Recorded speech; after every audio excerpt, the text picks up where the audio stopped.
자, 여러분 안녕하세요. 자, 오늘은 우리 올림푸스 12신 중에 헤르메스와 관련해서 하겠습니다. 여러분, 헤르메스 신에 대해서는 들어봤습니까?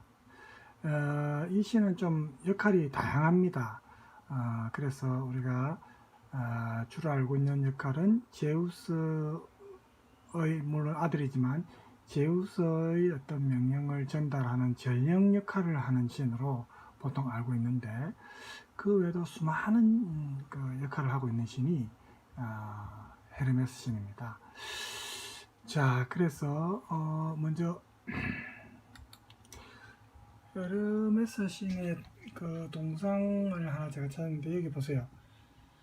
항상 이렇게 이제 뱀이 이렇게 꼬여 있는 지팡이를 하나 달고 다니죠. 갖고 다니고, 이게 이제 가장 헤르메스와 관련해서 우리가 일반적으로 생각하는 모습이고, 그 다음에 여기서도 이제 그림이지만 헤르메스와 이제 아테나 여신과 이제 헤르메스 여신이고, 이게 이제 아테나 여신입니다. 그래서 이제 이 두 신의 그림이 또 제가 이제 보면은 헤르메스는 날개 달린 신발과 보이지 않는 모자도 이제 보통 쓰고 다닙니다. 헤르메스를 이제 상징하는 거고, 저승의 신인 하데스에게 선물을 받았다는 그 보이지 않는 모자, 원래는 투구였죠. 그렇죠. 이제 그래서 날개 달린 신발도 어디든지 날아갈 수 있는 그 가벼운 존재임을 가볍게 비상할 수 있는 이제 큰 날개가 필요 없다는 겁니다. 그죠? 그래서 이제 이런 그림이 있었고, 그 다음에 이제 여기서는 자, 헤르메스 여기 어디 나오죠? 여기 이제 헤르메스죠. 예. 그 다음에 이건 무슨 그림이죠? 이건 해당 사항이 없는 것 같습니다. 그 다음에 이제 또 이제 그 중에 헤르메스와 아폴론 역시 이제 그 프란체스코 알바니라는 화가가 그린 그림인데, 이게 이제 이렇게 하고 있죠. 저 위에서는 신들이 지금 내려다보고 있습니다. 그죠? 제우스 신과 헤라의 신, 다른 신들이 쭉 있죠. 자, 일단 이 정도로 이제 우리가 조금 그림을 조금 봤고, 그럼 이제 헤르메스는 좀 재능이 많지만 또 교활합니다. 여기서 교활하다는 말이 꼭 부정적으로 우리가 생각할 필요는 없습니다. 아까 말했다시피 헤르메스의 아버지는 제우스 신이고 어머니는 이제 아틀라스의 딸인 마이아입니다. 그래서 이 이제 신이 동굴에서 태어났어요. 그래서 굉장히 해발 2300m 정도 되는 험준한 산이 길레네 산이라고 있는데, 여기에는 옛날에 사실은 도둑과 산적들이 많이 다니는 그 소굴이었습니다. 이런 곳에서 헤르메스가 탄생했다는 것은 이 헤르메스가 도둑들의 신이었다는 사실을 암시합니다. 여기서 도둑이라 해서 이것도 부정적으로는 생각 없어요. 예전에는 신분사회니까 빛이 난 신분의 사람들은 먹을 게 없을 때는 도둑질밖에 할 게 없을 때도 많죠. 그래서 도둑을 지금 우리의 어떤 그 도둑들과 똑같은 상황으로 이제 비교할 수는 없습니다. 그 헤르메스를 출산한 이 마이아가 이 아기를 혼자 놓아두고 일을 하러 갔는데, 엄마가 좀 이렇게 멀리 가자 이 아기가, 헤르메스가 어린 아이인데도 아기인 때인데 눈을 뜨고, 이때부터 벌써 장난기가 있었어요. 그래서 혼자서 동굴 밖으로 나옵니다. 그래서 동굴 앞에서 의적 기어가는 거북이 한 마리를 발견해 가지고 헤르메스가 탁 건드려 보니까 거북이가 이제 건드리면 등껍질 속으로 탁 목을 들이넣죠. 얼마나 신기했겠습니까? 건드리면 놀다가 이 헤르메스가 참 너는 재밌는 동물이지만 목소리가 없는 것이 참 흠이구나. 내가 너를 죽여서 아름다운 소리로 사람들의 마음을 위로할 수 있는 명예를 선사할게 막 이런 얘기를 하면서 거북이 허락도 없이 그 불쌍한 동물을 죽여가지고 거북이 껍질에다가 두 개의 나무 막대기를 박아가지고 그리고 이제 소의 힘줄을 구해가지고 이제 팽팽하게 당겨서 나무 막대기 사이를 연결합니다. 이렇게 여러 개 줄을 이은 다음에 손가락으로 튕기니까 아름다운 소리, 하프 소리 같은 게 나죠. 이게 세계 최초의 악기라는 리라입니다. 리라. 그래서 아기 이 헤르메스가 리라를 켜면서 뭐 하여튼 온갖 종류의 노래도 부르고 뭐 트위스트, 로큰롤, 디스코, 테크노 뭐 다 불렀겠죠. 이건 농담이고요. 그래서 이때 숲속에 새나 동물들이 모두 모여들었다는 묘사가 없는 거는 이제 아마 별로 솜씨가 없었겠죠. 그래서 어쨌든 헤르메스가 이렇게 신나게 놀고 그런데 저녁이 됐어요. 석양이 이제 지고 그래서 제 얼굴이 잠깐 나왔네요. 저녁이 되니까 아폴론이 황금 마차를 타고 서쪽에서 쭉 이제 나타납니다.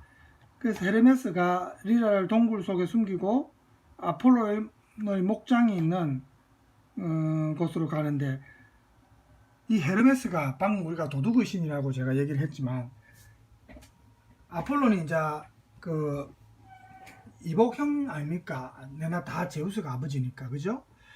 제우스가 바람기가 많아서 뭐 이 여신 이 여자 뭐 다 가리지 않고 섭렵하니까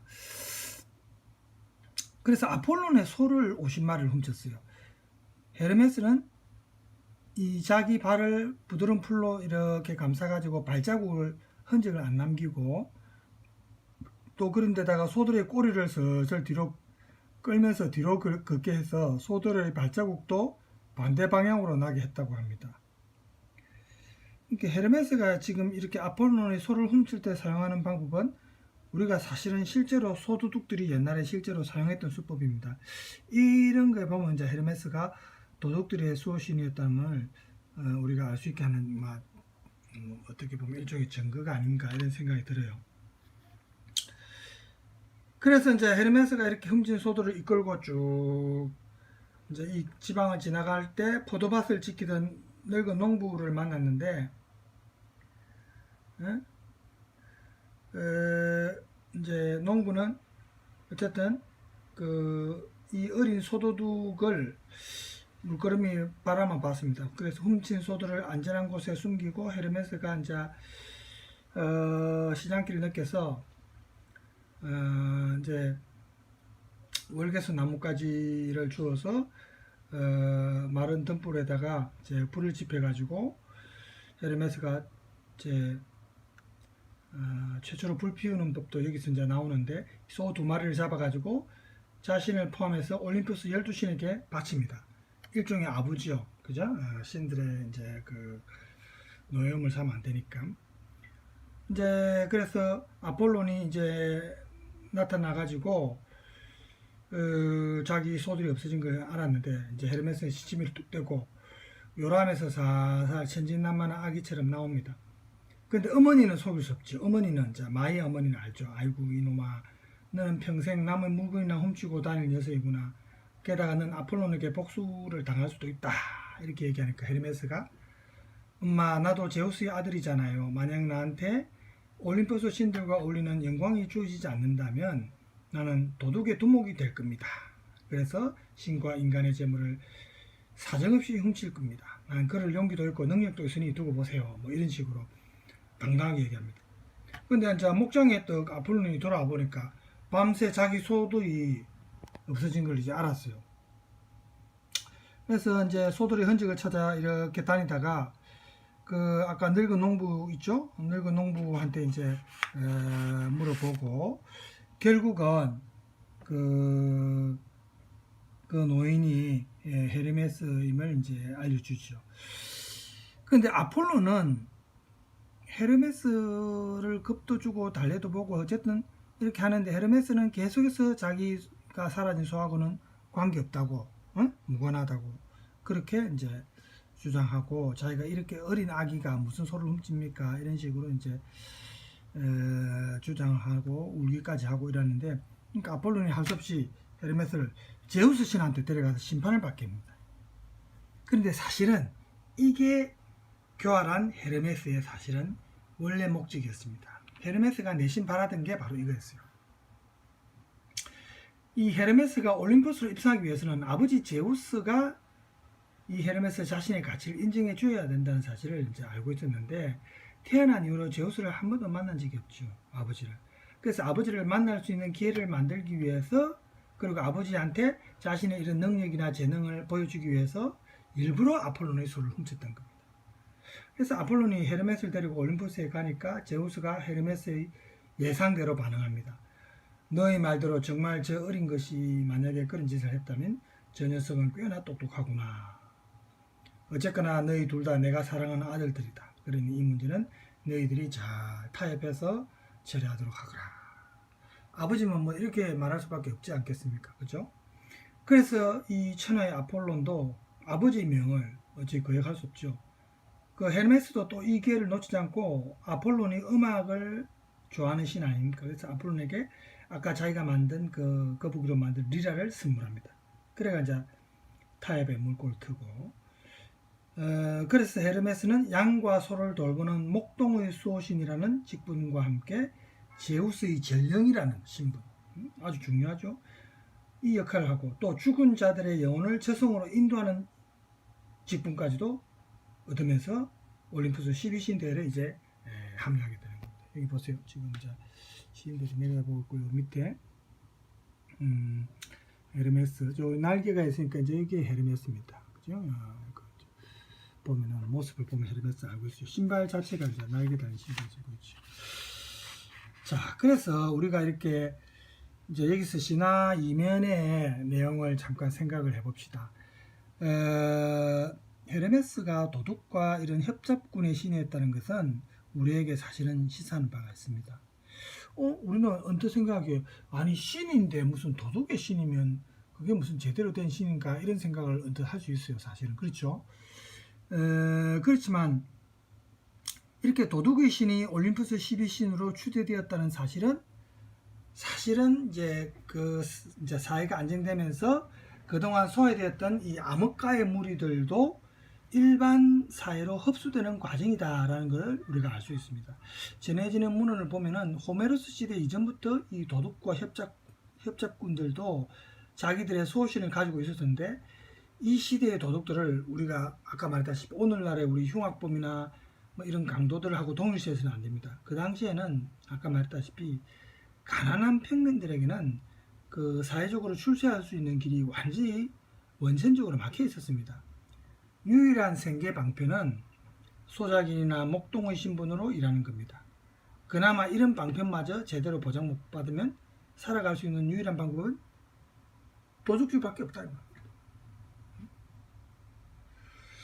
그래서 이렇게 아무런 사회적 보호장치가 없던 시대의 도둑들을 우리가 요즘의 윤리적 관점에서 비난할 수만 없겠죠. 그래서 헤르메스가 이 귀족들의 횡포 속에서 억압당하고 착취당하던 그 서민들의 보호자 역할을 했다는 거.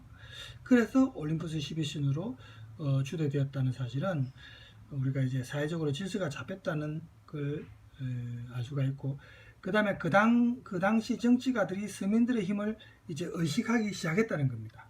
그런 점에서 우리가 지금의 민주화 정치의 어떤 기본 바탕이 벌써 여기에서 이제 보이지죠, 어느 정도.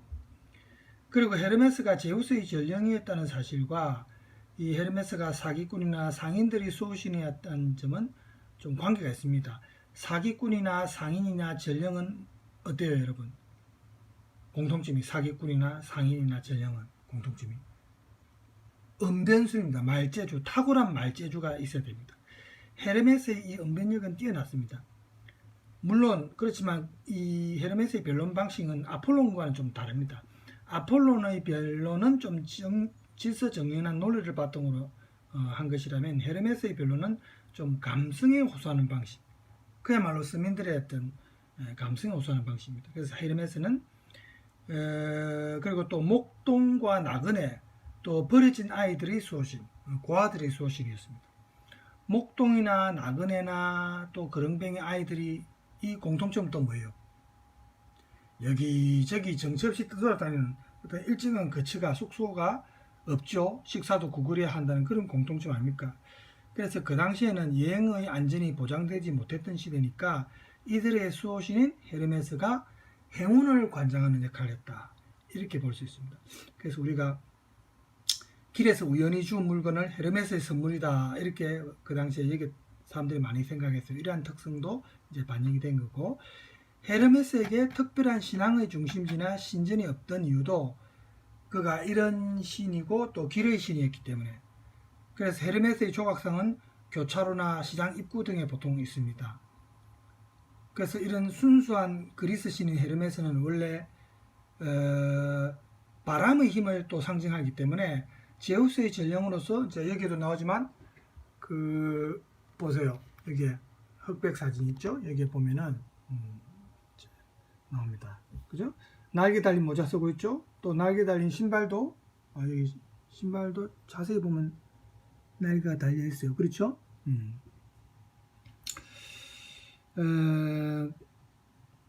그래서 헤르메스가 날씨를 주관하던 이 제우스의 아들이고,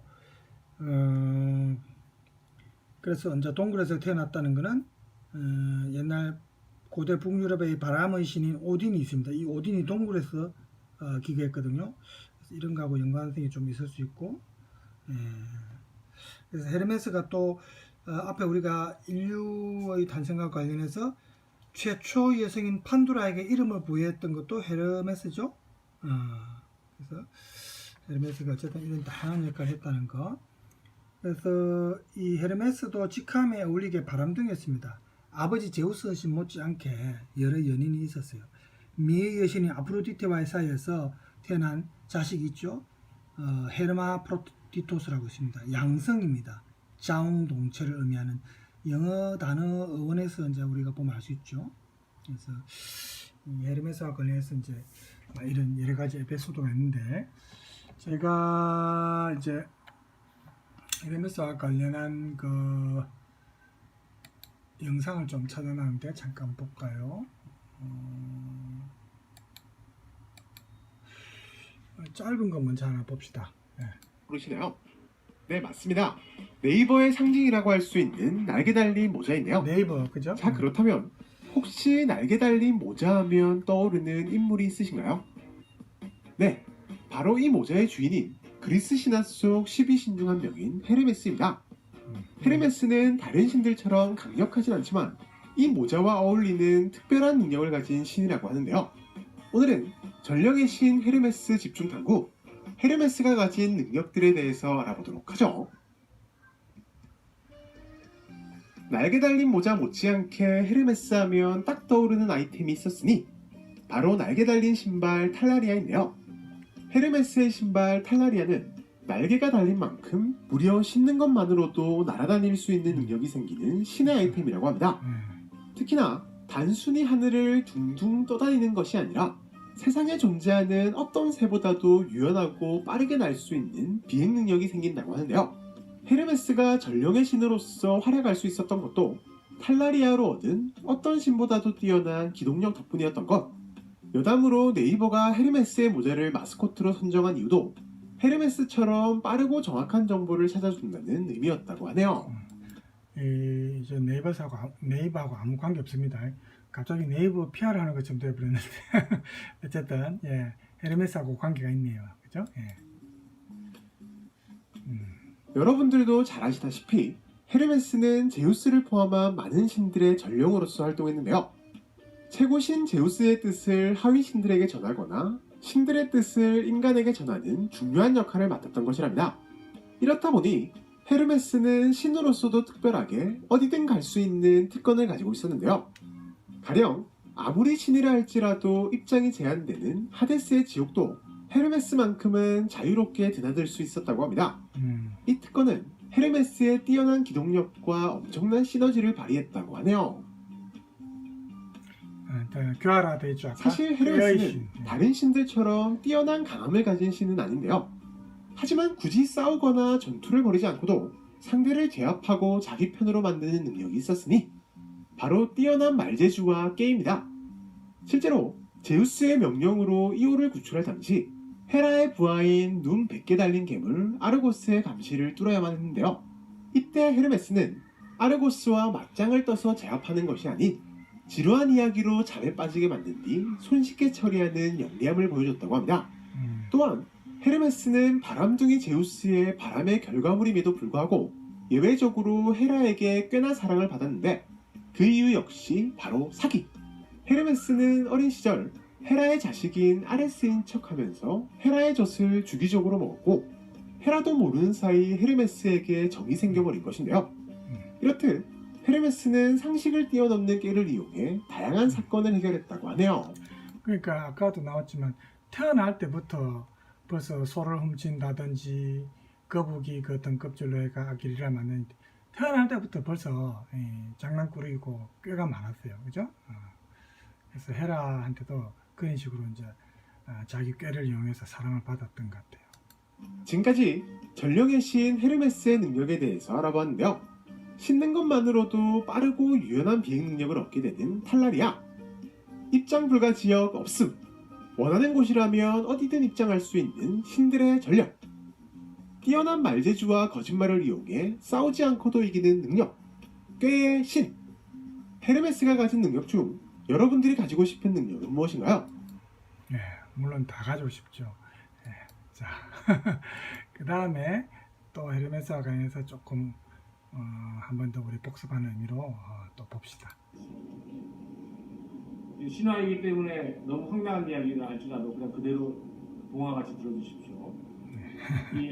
제우스가 이 아틀라스의 딸인 마이아와 사랑을 나눠서 낳은 아이가 헤르메스입니다. 영어에서 5월이 메이라고 하잖아요. 그래서 이 마이아라는 여신의 이름에서 5월이 나온 겁니다. 메이가. 그래서 이 펠로폰네소스 반도에 있는 퀼레네 산이라는 데에서 이제 아틀라스의 딸 마이아가 헤르메스를 낳았어요. 그런데 역시 이것도 이 제우스와의 불륜에서 태어난 아이기 때문에 헤라가 무슨 짓을 할지 몰라요. 그래서 동물 깊숙이 놓고 이제 강보에 쌓아놔서 놔뒀는데 얘가 태어난 지 며칠 되지도 않았는데 쫄래쫄래 기어가더니 심지어는 한 300km쯤 떨어져 있는 이 테살리아까지 기어갔다는 겁니다. 근데 거기에서 어떤 일이 있었냐면 이 테살리아 지역에 태양의 신인 아폴론이 여기에서 귀향가 있었어요. 귀향가서 이 아드메토스라는 왕, 테살리아에 있는 아드메토스 왕의 양과 소를 돌보는 그런 역할을 하고 있었습니다. 왜 이런 태양의 신인 아폴론이 이런 일을 하게 됐냐면 이런 거죠. 지난번에 말씀드렸다시피 이 아폴론이 이 코로니스라는 여인을 사랑을 했었는데 이 코로니스가 임신한 상태에서 아폴론이 이제 공무가 많은 관계로 다른 데 가 있었어요. 델포의 신전에. 근데 이제 젊은 날에 이 코로니스는 동네 총각이 이 구애를 하니까 할 수 없이 이제 결혼을 하기로 이제 약속을 해버립니다. 근데 이제 아폴론이 이 코로니스를 떠나기 전에 흰색 까마귀한테 이 코로니스를 감시하게 만들었죠. 근데 이 코로니스가 딴 남자를 만난다는 걸 그 흰색 까마귀가 아폴론한테 보고를 합니다. 그러니까 그 사실을 알고 아폴론이 노발대발을 해서 활을 갖고 와서 이 코로니스를 죽여버립니다. 근데 이 코로니스 뱃속에는 한 아이가 자라고 있었는데 이 아스클레피오스라고 해서 운수의 신입니다. 그래서 죽은 자도 살린다는 코로니스는 이미 죽었지만 아스클레피오스를 데려다가 이 아폴론이 잘 키우고 이 아스클레피오스는 우술의 신이 됩니다. 우술의 신이 돼서 많은 사람을 살리죠. 그러니까 죽을 사람도 살려버리니까 이 지옥의 신인 하데스의 입장에서는 이 아스클레피오스가 엄청 죽지 않겠어요? 그래서 신의 제왕인 이 제우스에게 탄원을 합니다. 이 아스클레피오스가 너무 많은 사람을 살리는 바람에 지옥에 분양이 안 된다. 그래서 좀 이거 어떻게 해결해달라고 그러니까 제우스가 아스클레피오스에게 이야기를 하죠. 너 좀 너무 잘난 척하지 말고 좀 가만히 좀 있어라. 했는데 아스클레피오스는 사람을 살리는 게 내 역할이다 해서 계속 사람을 살립니다. 그래서 제우스가 화가 났죠. 세상에는 삶과 죽음이란 조화가 있어야 되는데 살기만 해서는 안 된다. 그래서 제우스가 화가 났습니다. 그래서 이 키클롭스라는 말은 눈이 하나라는 뜻인데 그렇죠. 눈이 하나 달린 눈이 뱀을 하나만 만들어준 있죠. 예. 번개를 이용해서 아스클레피오스를 죽여버립니다. 그러니까 아폴로의 입장에서는 자기 아들을 죽은 거 아니겠어요? 그러니까 신들의 제왕인 제우스에게 덤비지는 못하고 아폴로는 어떻게 하면 그래도 이 보복을 할까 하다가 결국은 이 번개를 만들어준 키클롭스를 죽여버립니다. 그러니까 제우스는 그 입장에서는 이놈 봐라, 이 반항하는 거냐 해서 보낸 것이 이 테살리아 지방에 있는 아드메토스 왕의 양치기로 아주 귀향을 보낸 겁니다. 여기까지가 이제 그래서 아테나 아폴론이 여기에서 이제 양을 돌보고 있는데 이제 헤르메스가 그 양과 소를 돌보고 있는데 이제 이 아폴론의 소를 50마리 아까 훔쳤다 했죠. 이제 그 내용 이전까지 얘기가 지금 여기 나오네요, 그죠? 자, 요 정도 듣고 그 다음에 이제 했던 시간에 한번 했던 다르다노스의 어머니 엘렉트라가 자, 요 가게도를 잠깐 타이오네와 보세요. 또 아틀 여기 지금 헤르메스가 제일 밑에 여기 있죠. 그래서 이제 우리가 뭐 우라노스부터 쭉 이렇게 보면은 변경이 좀 복잡해 보이지만 이제 제우스와 연관해서 보면은 보세요. 그죠? 제우스와 이제 마이아 사이입니다. 그죠? 그리고 이제 요 위때까지 올라가면은 아틀라스의 딸이 이제 마이아 아닙니까? 그죠? 이렇게 노란색 표시된 것만 보면은 이제 헤르메스의 가게도를 알 수가 있고 그런 인간이었어요. 다르다노스는. 근데 헤르메스는 제우스가 또 굉장히 사랑하는 그 아들이에요. 신중에서도 아들 중에서 아주 사랑하는 아주 두 아들이 있는데 하나는 아폴론이고 또 하나는 헤르메스예요. 아까 제가 했던 근데 헤르메스는 보시면 그 부모님 쪽 그 족보가 그렇게 좋지는 않죠. 왜냐하면 마이아가 동굴에서 살았는데 마이아의 어머니 헤르메스에게는 할머니 플레이오네는 또 오케아노스와 테티스의 딸이에요. 그러니까 오케아노스와 테티스는 3,000명의 그 아들과 3,000명의 딸이 있잖아요. 그러니까 온갖 샘과 또 강과 지류 이런 것들의 이제 부모가 되는 오케아노스와 테티스예요. 아틀라스의 아버지는 이제 이아페투스, 어머니는 클리메네. 아틀라스 그래서 이제 여러분이 이제 이렇게 이름 하나하나 다 외울 필요는 없습니다. 그냥 우리가 이제 중요한 올림피스 12신 정도, 그 다음에 부모 정도까지만 일단 알면 되고, 여기 이제 가게도가 이렇게 나와 있으니까 이제 여러분 이분이 설명을 쭉 해주는데 너무 개의치 마세요. 그죠? 오늘은 우리가 헤르메스 하니까 헤르메스가 제우스의 아들이구나. 그리고 제우스가 이 마이아와의 사이에서 이제 태어난 게 헤르메스구나 하는 정도만 알면 되겠습니다. 의 형제들이 있습니다. 유명하죠. 프로메테우스하고 에피메테우스. 근데 아틀라스는 티탄 신족과의 전쟁에서 티탄 신족의 편을 들었고 그래서 제우스의 이제 징계를 받죠. 벌을 받아서 지구를 짊어지고 있는 어마어마한 아틀라스의 이제 딸인 마이아와 이제 생각할 때 아주 북쪽에 있는 그 페라이에서 서남쪽 필로스까지 금방 그것도 소를 가지고서 훔쳐가지고 저까지 끌고 간 인간이 아니고 신이기 때문에 이런 일이 또 가능하다 이렇게 보실 수 있습니다. 촛대를 몰래 갖다 놓고서는 동굴로 다시 돌아왔어요. 돌아오면서는 그 동굴 앞에 있는 그 거북이 있죠. 거북이의 등껍질을 가지고 리라를 만들었댔죠. 현악기죠. 기타처럼. 하여튼 손재주도 굉장히 좋은 그런 신이에요. 호기심도 굉장히 많고 헤르메스가 태어나자마자 왜 저 북쪽 페라이 지역까지 가가지고 그때 아폴론의 소떼를 훔쳤을까? 무슨 거기에는 특별한 이유가 있었을까? 물론 이제 어린 아이와 같으니까 나면서부터 호기심에 이끌려가지고 그냥 가다 보니까 그리스 사람들이 볼 때는 아주 먼 그쪽까지 갔다 이렇게 할 수도 있겠죠. 그러니까 아폴론이 왜 거기서 소떼를 치고 있었는가? 그 얘기는 사실은 아폴로는 무슨 자, 아까 그 아폴론이 왜 거기서 소떼를 치고 있었는지 그 이유는 아까 설명됐죠. 그래서 이제 그거 넘어가고 동생이잖아요. 그렇죠? 배다른 형제지간이란 말이에요. 제우스의 둘 다 아들이기 때문에 그래서 리라를 아폴론에게 선물로 줘요. 헤르메스는. 그리고 아폴론은 대신에 그 목동에 지팡이 있죠. 그것을 헤르메스에게 선물로 줍니다. 지팡이만 준 것이 아니고 목동으로서의 그 역할 그렇죠? 얼굴은 안 보이지만 초상권 침해가 있었어. 헤르메스에게 넘겨주게 됩니다. 그래서 헤르메스의 상징은 그 홀 지팡이가 되겠어요. 그 지팡이를 그렇죠? 헤리케리온이라고 하는데 이 지팡이는 뱀 두 마리가 이렇게 쌍으로 지팡이 떠리를 틀고 보고 있는 그리고 맨 꼭대기에는 이제 날개가 달린 그런 그렇죠. 지팡이가 되겠습니다. 헤르메스의 뜻은 헤르마라는 데에서 어원이 있는데 헤르마라는 거는 경계석, 표석 이런 뜻이거든요. 그러니까 마을과 마을에 이렇게 여행자들이 보면서 돌무더기로 쌓아놓잖아요. 그렇죠. 그런 네. 것들이에요. 그래서 헤르메스와 관련된 것들은 이 경계를 넘어가는 어떤 넘어가는 행위, 전송 이런 것들과 좀 관련이 많습니다. 그래서 전령과 관계 있고 아까도 말했다시피 마을 입구나 이런 교차로에 주로 헤르메스와 관련된 동상이라든지 어떤 표식이 있습니다. 그죠? 그래서 아까 그 돌무더기도 그런 의미라고 보면 되겠습니다. 헤르메스는 여행자의 신. 단순하게 그냥 여행뿐만 아니고 이승에서의 삶과 저승에서의 삶 이것도 서로 안내를 해주는 그 신이 헤르메스. 그래서 페리케리온에 보면은 뱀이 상징하는 거는 뱀은 지하 세계하고 그렇죠. 땅 지상을 밑에. 왔다 갔다 하잖아요. 그리고 위에 날개가 달린 것은 지상. 천상까지, 하늘까지, 하늘까지. 하늘과 땅과 그 지하까지 왔다 갔다 할 수 있는 유일한 신이 헤르메스다. 이렇게 보시면 돼요. 그리고 헤르메스는 제우스가 헤르메스의 그 영특함, 또 뻔뻔함, 그리고 아주 잔재주가 능하고 속임수에 능한 그것을 좋게 봤어요. 사실 인간이었으면 아들 중에서 꼭 이런 성향의 아들이 있어요. 톰 소여의 모험에 보면 톰 소여 같은 진득하게 뭔가를 하고 올바른 뭐 그렇죠. 행위나 톰 소여의 이런 것과 모험. 전혀 관계가 없이 오직 즐거움, 모험, 속임수와 잔재주, 잔머리에 굉장히 능한 그런 좀 쾌활한 그런 아이들이 있죠. 근데 제우스가 자기 아들을 보면서 좋아했어요. 그걸 흡족해가지고 이제 자기의 전령으로 삼습니다. 그리고 헤르메스는 전령으로서 굉장히 빨리 움직여야 되는데 어렸을 때부터 벌써 퀼렌의 산에서 페라이까지 갔다가 필로스까지 가는 엄청 빠른 속도를 가지고 있어요.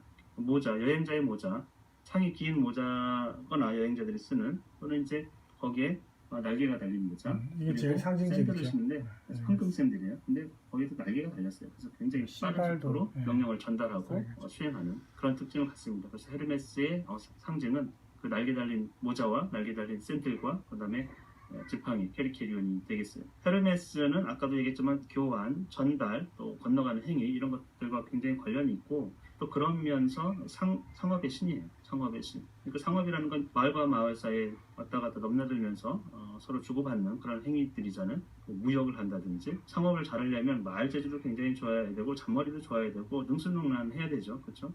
어떤 규칙에 막 법이 그러니까 못해 이런 게 아니잖아요. 상인들의 특성은 그런 신이에요. 그런 거를 대표하는 신이에요. 헤르메스는 부를 가져오는 신이에요. 인간들에게 행운과 부를 가져오는 또 그런 신이에요. 그래서 일리아스에서도 보면은 그런 표현이 많이 있습니다. 그리고 헤르메스는 제우스의 명령을 받고 그 암소로 변한 이후 제우스가 이오하고 이제 사랑을 나누잖아요. 근데 헤라가 갑자기 와가지고 당황한 제우스가 이오를 암소로 변하게 만들었거든요. 그때 헤라가 그 암소를 지키라고 아르고스라는 눈이 100개 달린 그 괴물 같은 존재를 붙여놔요. 그래서 이오는 꼼짝도 싸움을 못하죠. 그때 헤르메스가 제우스의 명령을 받고 아르고스를 살해를 해요. 어떤 식으로 살해했냐면 이야기를 끊임없이 들려줘가지고 눈이 100개여가지고 덜어는 자더라도 덜어는 떠있잖아요. 그래서 도저히 이거를 감시를 풀 수가 없었는데 헤르메스가 그 모든 것들을 다 채웠어요. 이야기로서 채웠다. 그리고 사실은 또 헤르메스의 그 지팡이 페리케리온이 사람을 재우기도 하고 또 깨우기도 하는 그런 능력이 있는 지팡이에요. 잠을 불러오기도 하고 잠을 깨우기도 하는. 하여튼 그렇게 해서 아르고스의 살해자. 일리아스에서 보면 굉장히 많이 나오는 헤르메스를 지칭할 때 아르고스의 살해자 이렇게 얘기가 많이 나옵니다. 또 하나는 일리아스에서도 표현된 거신 오토스. 저번에 아레스 신이 오토스하고 에피알데스 형제에게 항아리에 감금돼가지고 있었던 사건이 있었잖아요. 13개월 동안. 그때 아레스를 풀어준 신이 헤르메스예요. 헤르메스가 그들을 속여가지고 몰래 밤을 틈타가지고 구해줬어요. 그러니까 힘으로 안 되는 어떤 것. 오토스와 에피알테스는 너무나 거대하고 힘이 세가지고 다른 신들이 엄두를 못 냈거든요. 아레스를 구해주려고. 그런 거를 능가할 수 있는 그런 신. 그러니까 힘으로서가 아니고 꾀로서 몰래 뭔가를 할 수 있는. 헤르메스는 도둑의 신이기도 해요. 도둑에도 인간 세상에 도둑이 있잖아요. 그렇죠? 근데 그것의 신이 또 헤르메스예요. 그런 특성들을 여러 가지로 갖고 있어요. 트로이아 전쟁에 보면 헤르메스의 아들이 지금 참전을 하고 있어요. 신들의 아들들이 많이 참전하는데 헤르메스의 아들도 있어요. 헤르메스의 아들이 일리아스에 보면 16권에 184행이 보면 나와 있습니다. 에오도로스라고. 에오도로스는 아킬레우스 후야 부장이거든요. 제2군을 미르미도네스족의 제2군 두 번째 군을 지휘하는 그 장군이에요. 헤르메스는 이 전쟁에서 트로이아 전쟁에서 어느 편에도 굳이 서질 않아요. 거의 중립을 지키고 있어요. 지금 아들이 참전했음에도 불구하고 아들에 대해서 이렇게 관심을 가지고 지켜보거나 보호해주거나 이런 역할도 전혀 없습니다.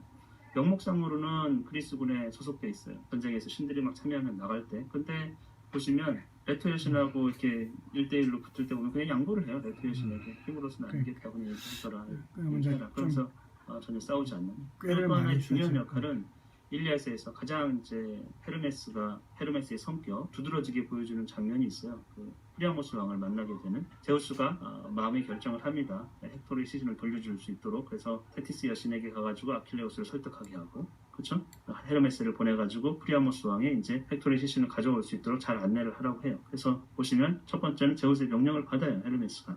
그리고 나서 어떻게 했냐면 명령을 이제 숙지했겠죠. 전령이에요. 그리고 황금 샌들을 신고 가요. 프리아모스 왕을 안전하게 그리스 군들이 해를 끼치지 못하도록 어떻게 했냐면 재웠어요. 그리스 군들을 다 재웠어요. 그래서 프리아모스를 안전하게 인도를 합니다. 나중에 돌아올 때도 돌아오는 길에서도 책임을 져요. 헤르메스는 여행자의 신이면서 전쟁에서 보면은 중립을 지키면서도 제우스의 명령 그것을 잘 수행하는 굉장히 지혜로운 신이에요. 일리아스에서 두 이리스 여신, 무지개 여신으로서 제우스의 명령을 전달하는 그런 전령의 신이 있고, 헤르메스는 남신이죠. 근데 좀 차이가 있어요. 이리스 여신은 거의 그냥 녹음기예요. 했던 얘기를 그대로 가서 하거든요. 물론 조금 약간 지혜를 섞어가지고 포세이돈에게 설득을 좀 하는, 포세이돈이 이제 전쟁에서 물러나라고 그럴 때는 약간 있지만, 근데 헤르메스는 약간 더 차원이 다르죠. 훨씬 더 주체적이면서 제우스가 한두 마디 하면 그거를 아주 잘 수행하는 녹음기는 아니라는 거예요. 그렇죠. 자기 생각도 거기에 포함해서 좀 더 아까 말했다시피 감정에 호소하면서, 그죠? 예, 그렇게 이제 주로 변론하는 그런 어떤 언변술이 뛰어난 신이 헤르메스입니다. 자기가 어떤 말을 하고 어떤 행동을 하고 이런 것들이 자기 스스로 결정하면서 그 일을 완벽하게 잘 수행하는. 그러니까 전령으로서 아주 최고죠. 그러니까 전령이 만약에 제우스가 사랑하지 않을 수 없죠. 자기 아들이라서 꼭 그런 게 아니고, 그죠? 예. 있다고 하면 첫 번째는 시키는 일만 잘하는, 시키는 일을 잘 전달하고 잘 접수해가지고 전달해주는, 이게 왔다 갔다 하는 걸 잘하는 그런 사람이 있을 수 있고, 또 하나의 전령은 해결을 아주 잘하는 거죠. 이렇게 얘기하면 저렇게 하나를 해가지고 알려주면 신경 쓰지 10가지 하는 않도록. 거죠. 예. 왜냐하면 명령을 내리는 자의 그 생각과 의중을 마음을 잘 아주 잘 알아요. 예. 그래서 이 사건이 어떤 방식으로 해결될지를 잘 아는, 헤르메스는 그런 아버지에게 그런 아들이면서 전령인 그런 신이 되겠어요. 그래서 일리아스에서는 헤르메스에 대한 수식어가 있잖아요. 수식어를 잘 보세요. 뭐라고 되어 있냐면 가장 많이 되어 있는 게 아르고스의 살해자예요. 구원자, 신들의 사자. 여기 신들의 사자 할 때 사자는 일자자가 아니고 시키다는 뜻이 시키사자. 그래서 사자는 심부름을 하는 자 이런 뜻입니다. 그 다음에 행운의 신, 많은 재산을 주는 신, 마음이 영리한 또 행운의 신. 뭐 이런 식으로 일리아스에 많이 표현되어 있어요. 그래서 헤르메스의 특성은 아폴론하고는 굉장히 대립적이고 다릅니다. 아폴론이나 아테네는 굉장히 질서정연하고 합리. 그렇죠. 논리적인 변론, 그죠? 언변술로 따지면 이제 헤르메스는 서민들을 대변하는, 그죠? 감정에 호소하는 그런 언변술 조금 다르다 이 말이죠. 적이고 규칙 이런 것들을 다룬다고 하면 헤르메스는 자유분방하면서도 잔재주, 법을 도덕의 신이잖아요. 상거래의 신. 법을 어기면서도 유쾌하고 쾌활한, 하여튼 정신없이 돌아다니긴 하지만 그래서 인간들이 굉장히 좋아해요. 신들도 좋아하지만 인간들도 굉장히 좋아하는 그런 신이 되겠습니다. 신들이 다 캐릭터가 있는데 이게 가만히 보면은 인간 세상에서 필요한, 또 인간 세상에서 있는 어떤 유형의 타입 중에 하나예요. 그것이 신에게서도 그런 성질과 특성들이 그대로 약간 드러나는 경향들이 있어요. 이번 시간에는 헤르메스에 대해서 살펴봤습니다. 자, 그래서 이제 요 내용이 오늘 괜찮았네요. 여기 이제 제일 헤르메스와 관해서 좀 잘 나온 동상이라서 제가 요걸 비추고 이제 마무리를 하겠습니다. 그리고 이제 여기 에피소드가 거의 다 소개됐는데 이제 하나 더 빠진 게 있어서 하나 추가하면, 이 정말 꾀돌이인 이 헤르메스가 우리가 은하수와 관련해서 은하수가 생겨나게 된 데도 이 헤르메스가 기여했다고 하는 내용이 있어서 소개해주면, 이 저번에 얘기했지만 제우스의 아들은 누구라도 정실 부인인 헤라의 젖을 먹어야 신이 될 수 있다고 했죠. 그래서 헤라의 온갖 박해를 받고 태어난 헤라클레스도 헤라의 젖을 먹어야 됐습니다. 그래서 헤르메스는 버려진 아이 이 헤라클레스에 대한 헤라의 동정을 유발해 가지고 그런 이후에 젖을 먹이도록 했습니다. 그러나 헤라클레스가 젖바는 힘이 너무나 엄청나게 세어서 놀란 헤라가 아이를 갑자기 떼어놓는 바람에 젖이 하늘로 튀었고 그것이 바로 은하수가 되었다라는 그 믿거나 말거나 설이 있습니다. 어쨌든 헤르메스의 능력은 이렇게 사랑을 얻는 데에서도 유감없이 발휘됩니다. 그죠?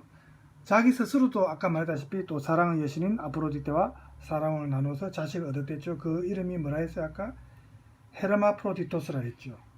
그래서 이 헤르마프로디토스가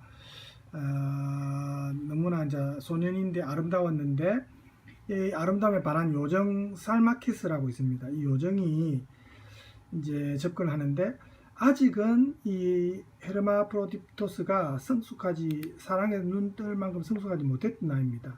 그래서 이 살마키스 요정의 사랑을 받아들이지 못했는데 이 사랑의 욕망에 애가 탄 살마키스가 목욕 중인 헤르마프로디토스의 몸에 달라붙어서 떨어지지 않고 두 몸을 합해버렸습니다. 그래서 헤르마프로디토스는 양성의 인간이 됩니다. 그래서 우리가 이제 이런 어원적으로 그죠? 이 관계가 있죠. 그래서 이런 헤르메스의 또 신격을 반영한 여러 표현이 우리가 오늘날 그러니까 서양 언어 중에서 보면 연금술사 헤르메틱, 뭐 헤스칵, 뭐 이런 용어라든지 뭐 또 양성 동물을 뜻할 때도 이 헤르마프로디토스에서 유래하는 단어가 있죠. 그래서 이렇게 어원적으로도 헤르메스와 관련된 표현들이 또 아직 많이 남아 있어요. 자, 이 정도로 오늘 헤르메스를 마칠까 합니다. 그래서 또 좀 더 여러분이 관심 있는 분은 또 헤르메스를 쳐가지고 그 유튜브나 또 포털 사이트에 치면은 또 다른 에피소드가 있을 수도 있습니다. 관심 있는 분은 또 찾아보시고 이 헤르메스가 여러 문학 작품과 어떤 예술 창작의 소재가 된 것도 우리가 찾아볼 수가 있을 겁니다. 자, 헤르메스에 대해서는 오늘 여기까지 하겠습니다. 여러분 오늘 수고하셨고 다음 시간에는 지금 우리가 오늘 헤르메스를 했는데 디오니소스를 아직 안 했죠. 다음 시간에는 디오니소스 신에 대해서 하겠습니다. 자, 여러분 다음 시간에 보겠습니다. 감사합니다.